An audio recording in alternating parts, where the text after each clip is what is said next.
thing he said is, where is my glass of water? Okay.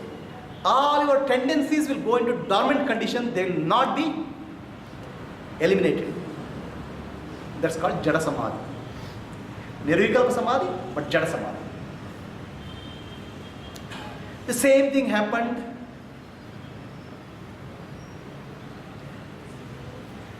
to one of the saints, Sikh gurus.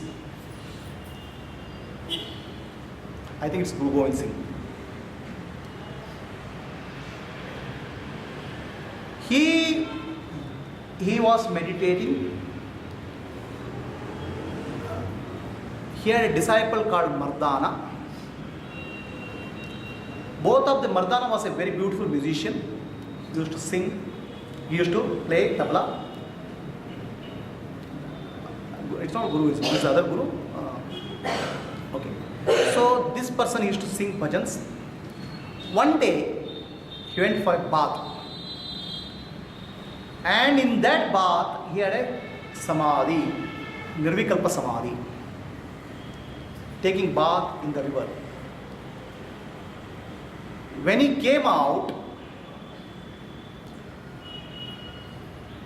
first thing he uttered, Omkara is the only truth. And a wisdom had come to him, a profound wisdom. In Jada Samadhi, that profound wisdom is missing. In Sahaja, in the Chetana Samadhi, the profound wisdom comes. That's why there are many people who do meditate for a long time. They say, I meditated for a long time, I didn't know what happened when I started and when I woke up. The wisdom is missing because the vasanas are hidden. The mind went into a suppressed condition, what you call as laya. You lost sense of time, but sense of wisdom didn't come. The same thing happens in your deep sleep also. The mind goes into seed state, and when you wake up, the same mind comes up again. But what Ramakrishna Paramahamsa experienced was a Chetana Samadhi, awareness, full awareness, where he experienced the awareness alone. So that is called Nirvikalpa Samadhi. Is that the higher? Is that the highest? Not. That is also not the highest. That's also a state you go and come back. If you can go and come back, that means the mind is still there. To go and come, mind is required. But every time you go, the mind becomes very pure and comes back with little bit color. Okay. So the wisdom, every time when you go expose yourself to the Nirvikalpa Samadhi, there is a deeper and deeper wisdom. And when you come back, you bring back that wisdom. Definitely you are the mind is becoming more and more pure. So the mind has three possibilities. Normal human mind, which has more than about 50,000 thoughts per day, if that person sits for some time, thoughts after thought bombard his mind. They come out in his mind. He can't sit. You might have seen many people, I need to do something. I have to do something. Why? If you don't do, the thoughts, inner impressions keep on rising. Even at the age of 80, 85, 90, people want to do some work. You have to do some work for physical condition, but not psychological condition. Because constantly impressions are rising. That's why it is said, idle mind is devil's workshop. Because constantly all thoughts will come. Incidentally, devil in Sanskrit is called Bhuta. Bhuta means past. Impressions only can come from the past. Those impressions will keep on rising, forcing this person to work.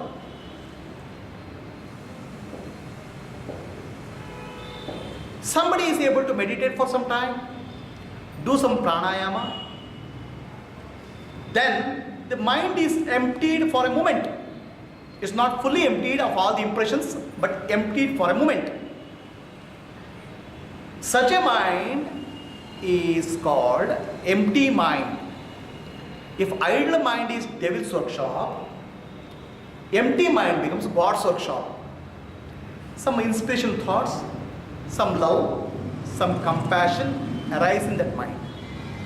The person becomes a better person. A person who is meditative, a person who takes up spiritual practices becomes a better person. Because every time he does that, the mind will get filled with some inspiring thoughts, some positive thoughts. Mind becomes purified.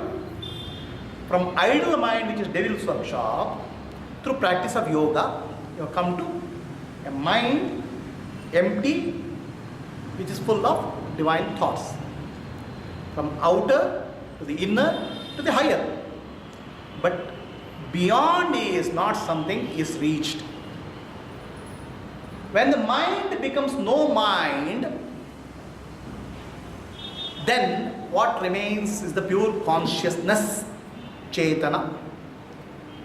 Outer, inner, to the higher, to the transcendental. The transcendental state is obtained when mind becomes no mind.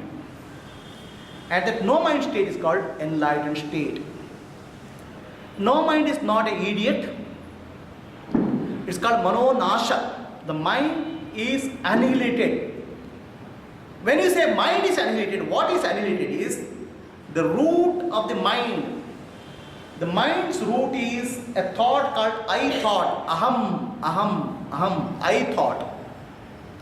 That I thought gives you a feeling of separation from the existence. Through a proper inquiry, through a clarity of understanding, through Atma Vichara, that I thought can be annihilated. When mind is not there, what will be there? Is it consciousness or the awareness? No, I am telling you. The mind is not there. It's not that no mind is an English word. The reality what happens, the mind has two components. Okay, mind has three components. Sattva, Rajo and Tamo. Sattvic, Rajoguna and Tamoguna. There are three aspects of the mind. The Tamoguna aspects of the mind is responsible for covering. Rajoguna aspect of the mind is responsible for projection. Sattoguna aspect of the mind is responsible for wisdom. Now normally what happens, Tamoguna and Rajoguna dominate in persons. Even though you say the person is very sattvic, the Rajoguna and Tamoguna dominate. Tamoguna makes him forget his own nature. Atma Dana is gone. Rajoguna makes him identify with the body and mind. He feels that I am a body and mind. However, sattvic is the person with the daily ritual, the daily puja, meditation, with sattvic food. The Tamoguna makes him forget his own nature, Atma-dana. Rajoguna makes him identify with the body and mind. So when I say mind becomes no mind, the Rajoguna and Tamoguna disappear. The Sattoguna aspect, which is pure in nature, it becomes a part of Atma. So there is a functioning in the world, but a functioning is there without any projection or ignorance. With a pure wisdom, there is a functioning. This is what is called no mind state. It is something like this. A salt doll is always in tension. Salt doll has a fear. I am such a small being. Somebody tells the salt doll that you have a great grandparents who are very rich. Ocean is your source. There are a lot of salt is there. Why don't you go and see? The salt doll goes to the ocean. What happens there? Once it goes into the ocean, who remains? The ocean alone remains. Similarly, when a person attains Atma-dana, the Sattoguna aspect of the mind merges with the Atma, Sattoguna. Tamoguna, Rajoguna disappear. But the person is able to function normally in the world in the eyes of the others. Okay? Other people think that this person is eating, walking, drinking and talking. But from his perspective, he is neither eating, nor walking, nor drinking, talking. He is a witness of the functioning of the body and mind. This is told in a beautiful way in story of Bhagavatam. Bhagavatam war, Mahabharata war is happening. Ashwatthama uses a weapon called Brahmastra. The Brahmastra is directed by Brahmastra, the power of Brahmastra is reduced, but still some residual power of Brahmastra goes and destroys the unborn child in Uttara's womb. The child is still born. Then Vyasa Maharshi comes and says there is still hope for the child. If anybody among you is a brahmachari, if it touches the child will become alive. There were many brahmacharis. Brahmacharis in the early days means a student. None of them dared to touch the child. In the strictest sense of brahmachari, the mind is also pure. No thoughts of sex in the mind. So if I touch the child, what will happen? My truth will come out. So many people are not touching. Then Krishna comes there and says, what is the problem?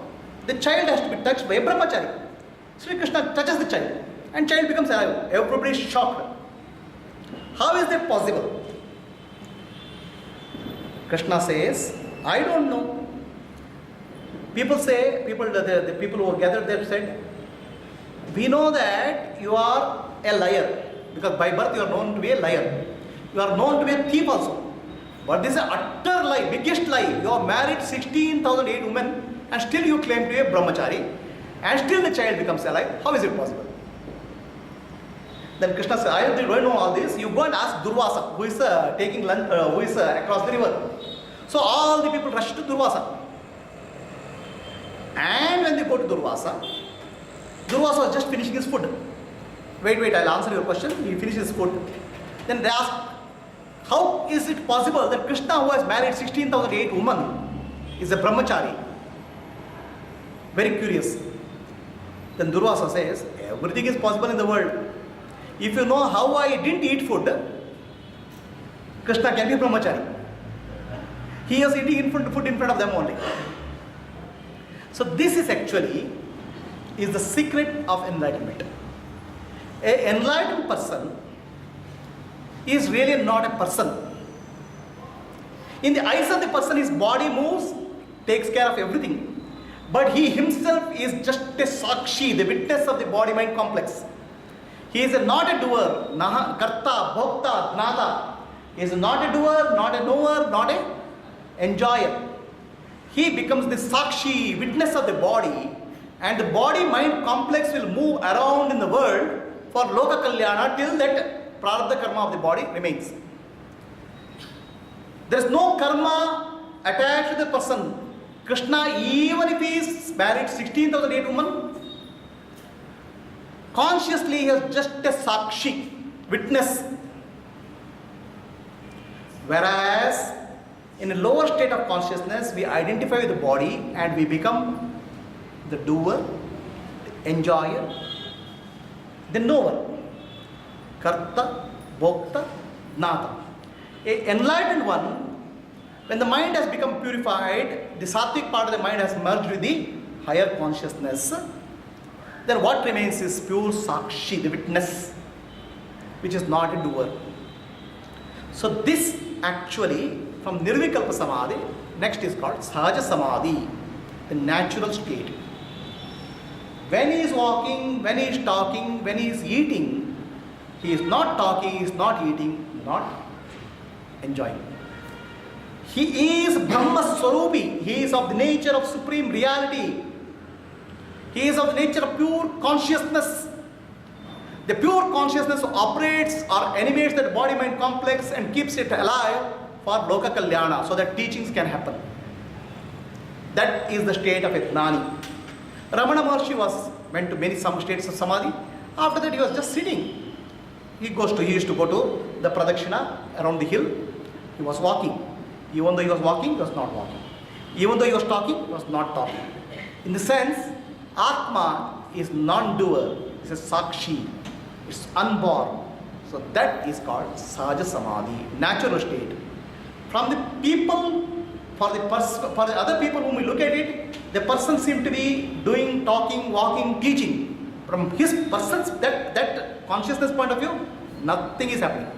So how is the experience of the world for him? How does the world appear to him? For him, Brahmarpanam, Brahmahavihi, Brahmagnau, Brahmanavutam, Brahmaiva tena gantavyam, Brahmakarma samadhina. This becomes true. Whatever he sees in the world, the perceptions resolve into pure consciousness.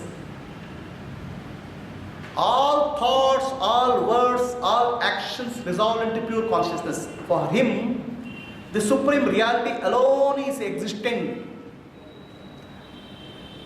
Does he see some people moving around?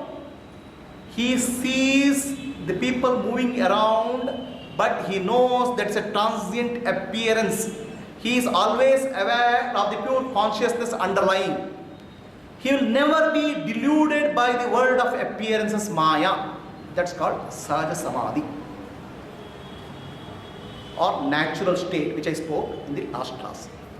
So now if you start thinking that if I have to go to natural state, there's a long way to go. Savikalpa Samadhi, Nirvikalpa Samadhi, Jada Samadhi, Chetana Samadhi, none of the circle.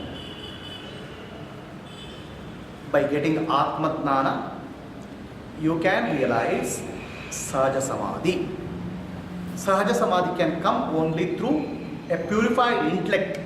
The intellect which can discriminate between the untruth and truth. The intellect which can know the difference between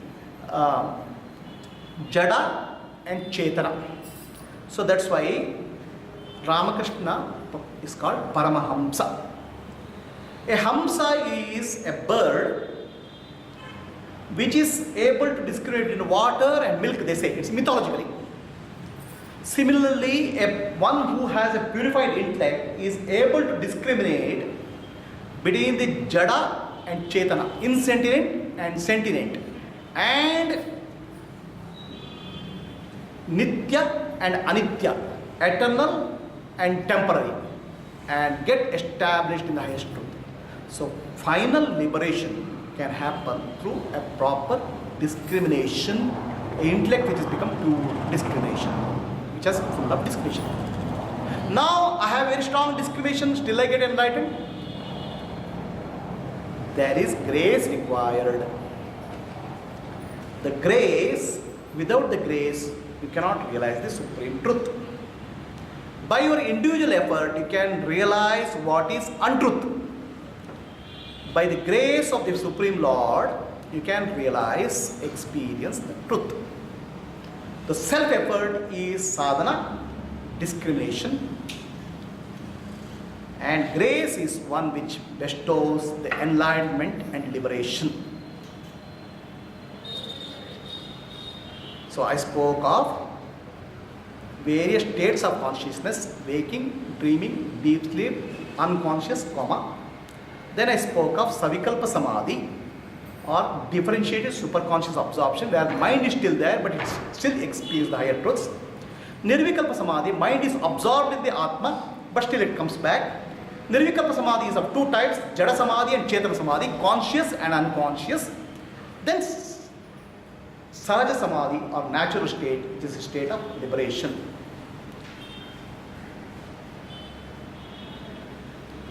And Buddha calls this as Nirvana. Nirvana means extinction, total extinction. And like a candle gets extinct, when you blow out the candle is extinct. And extinction happens to your concept of ego. the concept of I am the body, mind and intellect drops. And a deep realization comes. What is that realization? Repeat with me.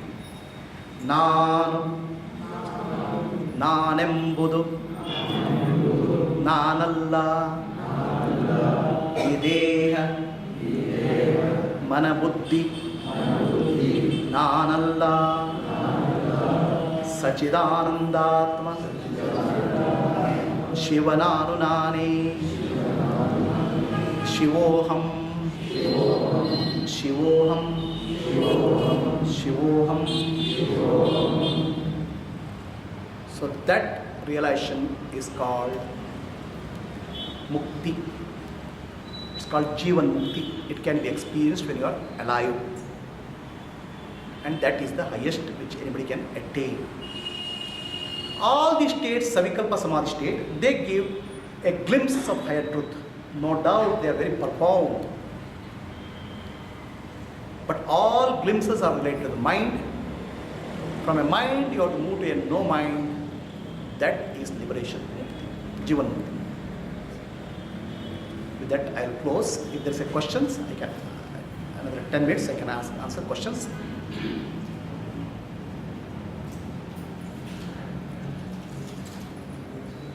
From whom the grace should flow? Is it Guru or somebody? Okay. The question is, who gives the grace, right? Grace, does it come from? Yeah, let me answer the question.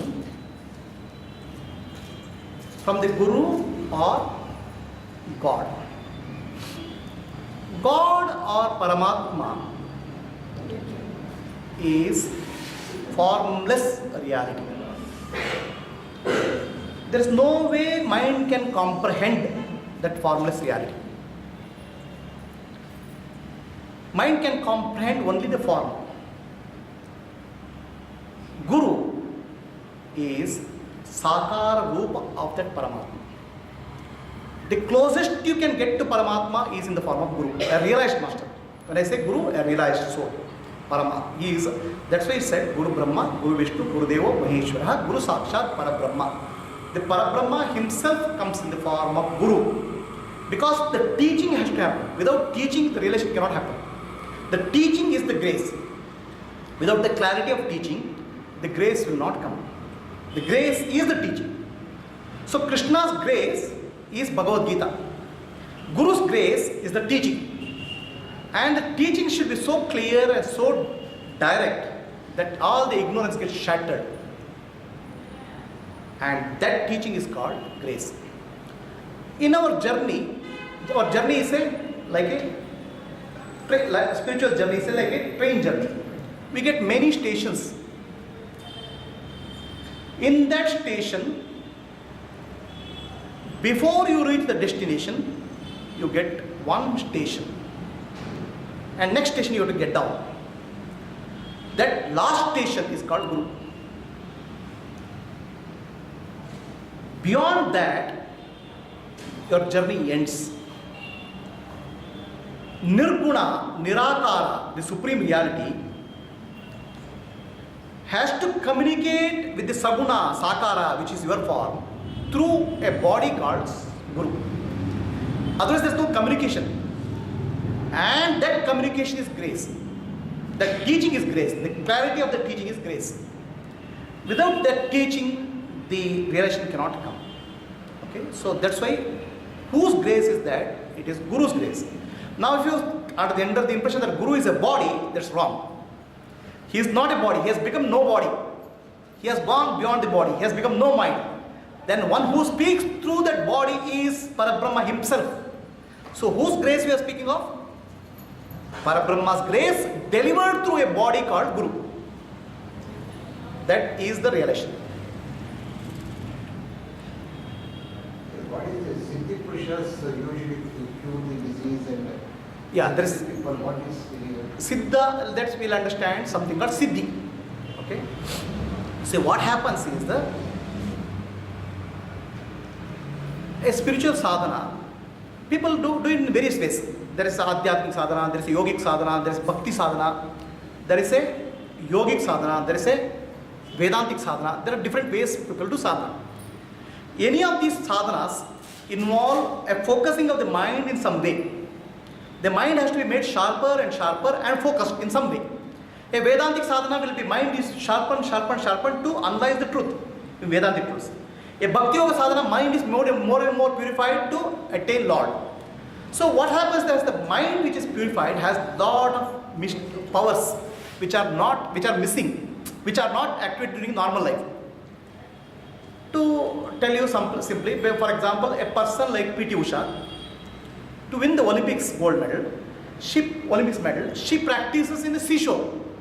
She runs every day, but she carries heavy weights on the shoulder. And she runs, she does intense practice. Her muscles become stronger, leg muscles. Similarly, a person who does intense spiritual sadhana, his mental muscles become very, very sharp and focused, strong. And this sharp and strong mental muscle has extraordinary ability, and these extraordinary abilities are called siddhis. Okay? Now, a realization or enlightenment is the mind has to become no mind. What does it mean? A person who exercises the siddhis, the ego identity has to disappear. The mind has acquired siddhis during the process of sadhana, practice. The one who exercises that, the ego self, has disappeared into the supreme reality. So there is no person who will exercise the siddhis there. Ramana Maharshi, people came in front of Ramana Maharshi. So many miracles happened in front of Ramana Maharshi. But there is purely no doer, no one who exercises siddhi. Depending on the seeking, the power of the divine will manifest. So there are two levels of siddhis. A person who has realized and enlightened, and person who has not realized and enlightened. A person who has not realized and enlightened, he exercises siddhis, mental powers. Okay, there is a doer there. Whereas a person who is realized or enlightened, there is no person there. In his presence, miracles happen. So the question is, the difference is there a doer or there is a happening? And all these siddhis are related to the mind. Now in an enlightened one, some residual siddhis may remain because of samskara. Okay, otherwise he will drop everything. When he says, I am not the body, I am not the mind, I am not the intellect, he has dropped everything which is related to the world, including siddhis. That's why Shiva says in Shiva Sutra, a person in the path of spiritual journey may attain many siddhis. You have to be very aware of them, and enlightenment happens when you drop attachment to them. It is like a material gain. You have to drop attachment to that. Patanjali Yoga Sutra, 3rd chapter of Patanjali Yoga Sutra is what you call Vibhuti Pada, or miraculous powers. A yogi attains some miraculous powers because of mental sharpness. Patanjali Maharshi says, this I am saying only to warn you that don't get attached to them. Move forward. Get established in Kaivalya, liberation. You said Jada may be taken for Samadhi and Jada Samadhi and Chetana Samadhi. Chetana Samadhi. Why people should go to Jada Samadhi? It comes automatically, or they can go to No. See, people are different types of sadhakas. Okay, like Loko Bhinna Ruchi, right? People are different types, right? There are actually people do Bhakti Yoga sadhana, for somebody do Vedanta sadhana. Bhakti Yoga sadhana says, Vedanta, I don't want to study all those Vedantas. Vedanta sadhana says, wow, what is that Bhakti? Okay, there are some what you call as aghoris. They do terrible sadhana in smashana. There are some yogis who do a different kind of sadhana. See, the problem here is, until you realize the truth, you don't know what is the truth. You are searching blindly, right? There is a person who says, oh, that person is sitting 4 hours, 4 days a day. That must be something great. Let me also try that. He put his tongue here and tries that. Please understand here, this whole spiritual sadhana is mostly like searching in the darkness. Until you see the light, you don't know what it is. Somebody searches here, somebody searches there, somebody searches somewhere else. Understand? And the problem is, a blind person will never be able to find the light. Most of the people, or whether we can say spiritual blindness, we have to grope around here and there, you'll have to grope. Then we'll see some guru we think that he has a light, right? Somebody has eyes, he can lead a person who is blind. So we can get a guru. Now the problem with getting a guru also, we don't know the guru has eyes or not, because we don't have eyes. Whether he has eyes or not, we don't know. He has wisdom, we don't know. We have to follow, because there's no other choice for us. We follow some time, then get stuck somewhere, then find some other solution like that. It's a groping around. If you really get a master who has a wisdom, who is enlightened, then he will hold your hand, show this is the way you have to go to light. Otherwise your journey goes here and there in circles. So why people do that? It is because they have get into a situation like that. Not because they want it. They are searching for truth, but they don't know where to find, which way to find. And whatever they get at right, they do it. Persons who has achieved Sahaja Samadhi, because there are 10 people are there. They all are alike. I mean, they do their thinking. I mean, there's no mind, there's no thinking, whatever it is. But if we imagine they are having some behavior, their behaviors are equivalent. No. Different. They are no two people are alike in Sahaja Samadhi. See, this is another challenge for a spiritual person, seeker. What happens is that after enlightenment happens, okay, the person is no longer a person. There's only consciousness. Then what remains there is the body-mind complex, which is the engine, vehicle. Now, how that vehicle behaves depends on the prarabdha karma, the path it has taken. Understand? For example, somebody has become a monk, sannyasi, and his prarabdha karma is sannyasa. He has not seen any family life, anything. Then he becomes enlightened. Then suddenly he doesn't become a family man. The body-mind programming is like that only. The residual programming remains. So he will continue to remain as a monk and he will give teaching. There are some kings like Janaka Raja. Okay, he was a king, emperor, and he got enlightened. Now suddenly he will not become a monk. He will continue to be emperor, or for people he appears to be continue to be emperor, but whatever he does, the motive for the action changes. Earlier the motive was selfishness, now the motive becomes Loka Kalyana. Okay, so Buddha started teaching. Buddha traveled for 40 years, he kept on traveling and teaching. Ramana Maharshi sat in one place. Okay, so how an enlightened person behaves, you can't find out from outside. And problem with us is, there may be enlightened person in your surrounding, you may not be able to find out. Okay, for all you know, your friend, your wife, your family member may be enlightened. Because we don't have the eyes, we will not be able to see that. That is the challenge of enlightenment. They may live such a simple life. Please understand, enlightened one means, the moment you say enlightenment means all our minds will start blowing. Oh, that the jazziness, the glamour, that whole thing, puja, and all this will come. Enlightenment means to become very simple, very ordinary. But their behavior depends on the momentum which is carried forward so far. What I'm saying? A Tyagaraja is a poet. After enlightenment, he will not become a dancer. He will continue to have poetry, but the poetry will be enlightened poetry. Rabindranath Tagore is a painter and poet. After enlightenment, suddenly Rabindranath Tagore gives spiritual discourses. It doesn't happen that way. So what determines the external behavior of that person is the engine which is left behind. Got it? So Samadhi is equal to death. Samadhi is equal to birth. Actually, the question is, Samadhi is equal to death. Yes, it is. It's a psychological death. Death to the lower level and birth in the higher. Okay, what happens is that you identify with the body-mind complex, flesh and matter, which is the wrong identification. And because of the wrong identification, repeated births take place. Because you identify with the body, again you crave for a body, again you take a body, again you crave for a body, you take a body.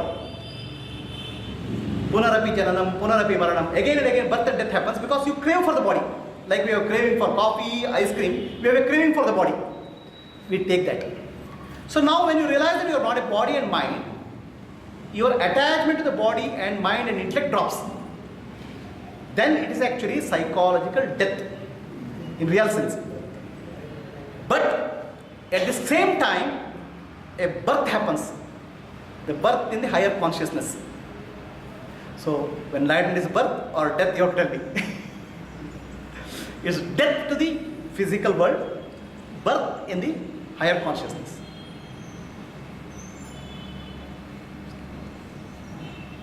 Madam is asking one Yeah, please. question. Yeah. Is there Ask no us. rebirth for an enlightened one? See, in reality, there is no rebirth for anybody. Because Atma is never born, never dies. Okay? Atma has no birth, no death. In reality, nobody is born, nobody dies. But then what are we taking birth and death? It's a dream which we go through. That dream is called Maya. Okay? In dream, let's say, in a dream, you are going in the side, going, and suddenly a tiger comes. You run. And after that, you escape. Then your elephant comes, you escape. And suddenly you fall into water and you wake you up. Then there is neither tiger nor the elephant. So now, was the tiger real and elephant real in the dream? It was real. So when we are in Maya, the birth and death is real. When we come out of the Maya, you understood that I was never born, never died. All these dreams I was doing a dream. So enlightened one who has come out of the dream, that's why he has no birth and death. The other people who are unenlightened are dreaming, they are feeling as if they are having birth and death, but in reality they are not having birth and death. Does it answer your question? Is there no reincarnation? There is no reincarnation by force. There is a reincarnation by choice. There is a difference. For example, a Avatara Purusha or a Krishna or Buddha or any of the enlightened being, they can take another body by choice for Loka Kalyana. Okay? Whereas other human beings take a body out of force of vasanas, not by choice. The difference in reincarnation is by choice or by force. If he chooses not to take reincarnation, that's the end. If he chooses to take reincarnation for Loka Kalyana, he will take a birth. The difference is in the choice, not in the force. It's clear? Yeah, we can close for today.